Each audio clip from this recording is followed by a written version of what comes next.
የሰሜን ለንደኑ ክለብ አርሰናል የፊት መስመር ተጫዋቹ ቡካዮ ሳካ ለወራቶች ካጋጠሙት የጡንቻ ጉዳት አገግሞ ወደ ልምምድ እንደተመለሰ በማህበራዊ ትስስር ገጹ ይፋ አድርጓል። በሴልኸርትስ ፓርክ ክሪስታል ፓላስን በሰፊ የጎል ልዩነት ባሸነፉበት ጨዋታ ላይ ከባድ የጅማት ጉዳት ካጋጠመው ከታህሳስ ወር ጀምሮ በጉዳት ላይ ይገኝ የነበረው ቡካዮ ሳካ ወደ ልምምድ እንደተመለሰ ይፋ አድርጓል።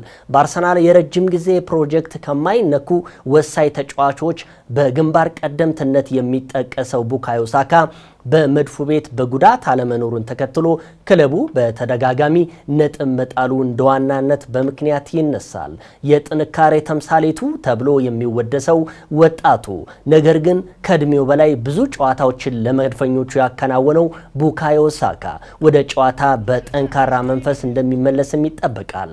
ወደ ልምምድ የተመለሰው ቡካዮ ሳካ አርሰናል የፊታችን ማክሰኞ በኤምሬትስ ስታዲየም ፉልሃምን ሲያስተናግድ ወደ ሜዳ ገብቶ ሊጫወት እንደሚችል ተነግሯል። ከዛ በተረፈ በተጠባቂው የአውሮፓ ሻምፒዮንስ ሊግ የሩብ ፍጻሜ ጨዋታ ሪያል ማድሪድም መድፈኞቹ ሲያስተናግዱ ሳካ መመለሱ ለአርሰናል ጥሩ አጋጣሚ ሆኗል።